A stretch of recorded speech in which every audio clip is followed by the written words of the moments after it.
Dick Cheney was kind of seen as the grown-up of the ticket. My wife, actually, when we first got married, she voted for Bush because she liked Dick Cheney. Who says the words like Dick Cheney? I don't know, but now it's funny because now Kelly is way more liberal than I am. She's scary liberal. Like socialist liberal? She doesn't know enough about economic theory to talk about that. But like when it comes to she won't listen to reason. Yeah. Do what? Kind of sounds like my time. Especially me. Yeah, your dad and her should get together and just talk at the wind, and neither one of them will hear each other. Like, yesterday we were sitting at lunch, and Andrew always talks about his family being ridiculously conservative, and then someone said, so does your family not just believe in helping any people at all? And Andrew's like, yeah, pretty much. Except your dad's a teacher, and a very good one. Kelly, actually, when we actually have political conversations, I always am the conservative one. I'm like, no, here's why the conservatives think this. Because in her head, conservatives think this because they're either ignorant, racist, or horrible. I don't like that one.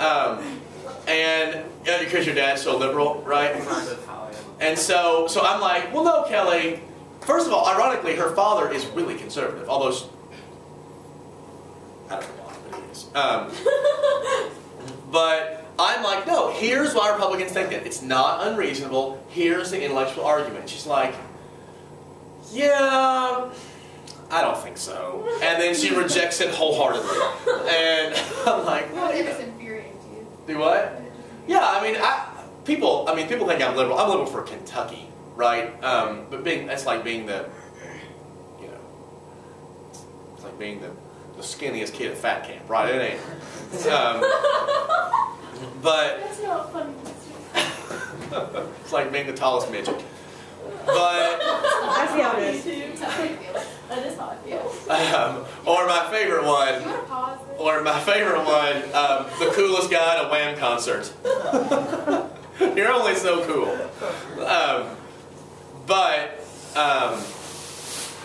Yeah, I always have. I hate people who are unreasonable. Like if I'm going to believe something, it has to be based on something. Except of course Catholicism, and that's just pure. I'm so excited to be Catholic that I can't. I like reason. But not when it comes to my religion. Okay, this election got real close. And the night of the election, CNN goes on TV. Oh, they're on TV all night. CNN comes out, declares Florida for Gore, and announces Gore wins the election. But then not long after that comes back and says, no, it's too close to call. In fact, Bush and Gore talked that night and kind of got in an argument. When we all go to bed, there's no president. And we wake up, there's still no president. And they can't decide. In Florida, there were a couple counties where the votes couldn't be decided. There were election ballots that were kind of hard to decipher. Many older people had a harder time. It was called hanging chads. Like how they voted was a little bit more confusing for the older Americans. Democrats were claiming that felons can vote in Florida. That a lot of felons who traditionally had voted for Gore weren't being counted. Republicans argued that they had been counted. Republicans argued that a lot of absentee ballots from overseas military hadn't been counted, which are traditionally Republican ballots. And Democrats argued, well, there were a lot of black ballots in Miami that weren't counted, which are traditionally Democrat. They're going back and forth and back and forth and back and forth. And lawyers were just cowboying up for this, right? And it goes to the Supreme Court. Bush versus Gore in the Supreme Court. And in a 5-4 decision, the 5 that were put on by Republicans voted for to go with the Republican way, and the 4 put on by Democrats voted for the Democrat way. And officially, the ballots are counted the way Republicans wanted them to be counted, and Bush wins Florida, a gigantic state, by 538 votes. Holy crap. 538 votes. And Democrats are just furious. But Bush is put in there. And what made many Democrats more furious was when Bush becomes president, he kind of rules as if he had a mandate, that his ideas were what won. Gore actually got 500,000 more popular votes than Bush did. So Democrats were like, wait a minute, we actually got more popular votes than you. We very well may have won the election. Don't act like your ideas were supreme and everybody wanted them. This is one of the things that sort of turned liberals off by Bush. The first thing he did do was cut taxes massively. Massive tax cuts. Within a year of Bush coming into office, the surpluses, the several $100 billion surpluses went away, and we once again go into debt. If you were to take away the name Clinton and Bush and just show who did what with taxes and spending, They should be switched. you would not believe it. Yeah, I mean, while Clinton did raise taxes on the wealthy, the size of the government shrunk, right? With Bush, he cut taxes by crazy, and he increased spending by 33%. He funded Medicare, like Medicare prescription drugs. If your grandparents talked about Medicare prescription drugs, that was Bush. That's a great benefit, by the way. It's a very liberal benefit, but he didn't pay for it. He's like, this is what we're going to do, and we just borrow every time we want to do that. So every time your grandparents go to get prescription drugs, while Bush is around, we literally just borrowed money to pay for that. Part of Obama's health care plan, it's called the Medicare donut. He's filled that in. The black hole, they filled that in. The other big thing that happened before Iraq, 9/11 rather, was stem cells. There was a big question, I don't think this will be on the test, but just for your own knowledge. You know what stem cell research is, right? Yeah. What do we do with stem cells? Because a lot of them come from aborted fetuses. But the stem cell research could provide solutions to huge chronic problems. Diabetic problems, right? And muscular, all these kind of problems. And so what this really symbolizes is Bush's very, very tenuous relationship with the scientific community. If you ever happen to listen to Obama talk in 2008, he's always talking about believing in science. And that's kind of going against sort of the Bush anti-science doctrine. But then, obviously, the thing that happens in 2011 was 9/11. That's the one where, do what?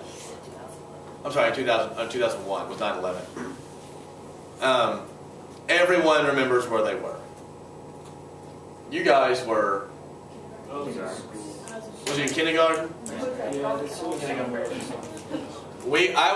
was student teaching. I was at Woodford County. I remember what seat I was sitting in, and somebody ran in, one of the principals ran in and said, one of the Twin Towers got hit by a plane, and all the student teachers, we weren't teaching yet, we were just observing, we all jumped up and went to a room and watched it, and it was the nightmare scenario, right?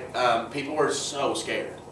And what 9/11 did, and you've all seen 9/11, I won't spend too much time talking about it, it literally pivoted the way the United States has dealt with the world. Up until this point, Clinton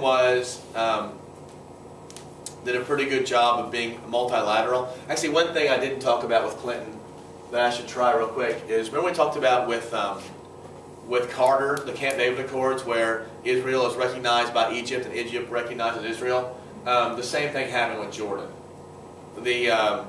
The country of Jordan recognizes Israel's right to exist. And Clinton was able to secure that. And Clinton almost got Middle East peace. He almost got the Palestinians and the Israelis to agree on a two-state solution. And it fell apart at the end. In fact, the person who visited Clinton the most while he was in office was Yasser Arafat, the head of the Palestinian Liberation Organization, who's now dead. But this made the world tremble in that it woke America up, and we acted oftentimes in a unilateral way, but America was, this is our new ism. Right? In the 30s it was fascism. And then forever it was communism. And then we had a 10-year period, right? From like 1990 up until 2001, where there was no boogeyman. We were solely the superpower. A sort of democratic capitalism had won out. we had taken our military down a little bit. We didn't need it to be as big. And now this happens. Military increases in size. Americans become, for a couple months, exceedingly patriotic. Many would say nationalistic. The rest of the world became, for a while, very close to America, like as a sign of respect. In October of 2001, the United States began its campaign in Afghanistan. It was actually a NATO campaign because it was seen as an attack. The Taliban in Afghanistan allowed Al-Qaeda to do their training bases, and therefore was seen to be culpable.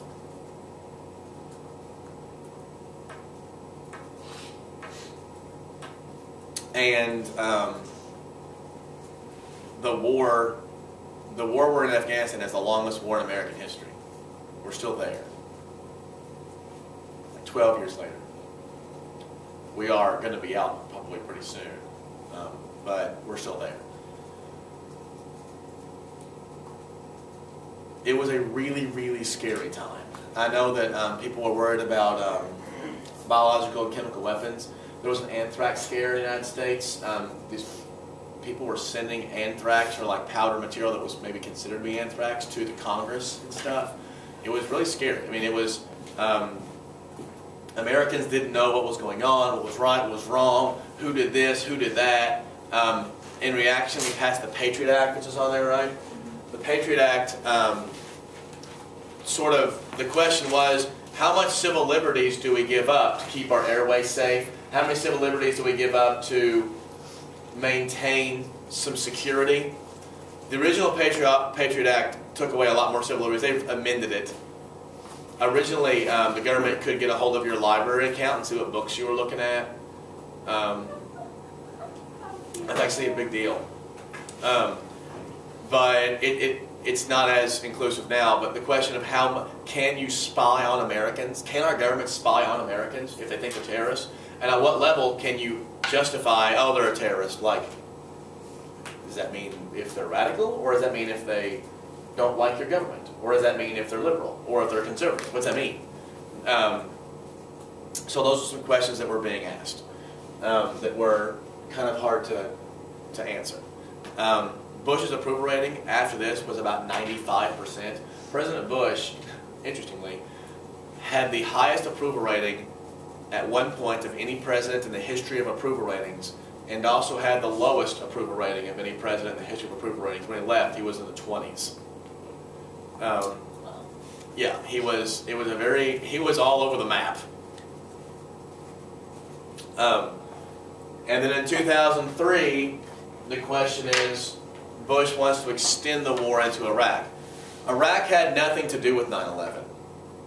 But many people in the United States thought that it did, because many people did not distinguish Muslims from Muslims. Saddam Hussein's a bad guy, Osama bin Laden's a bad guy, they must be working together. Bush tried to convince the rest of the world that Iraq had weapons of mass destruction. Some of this evidence was exaggerated.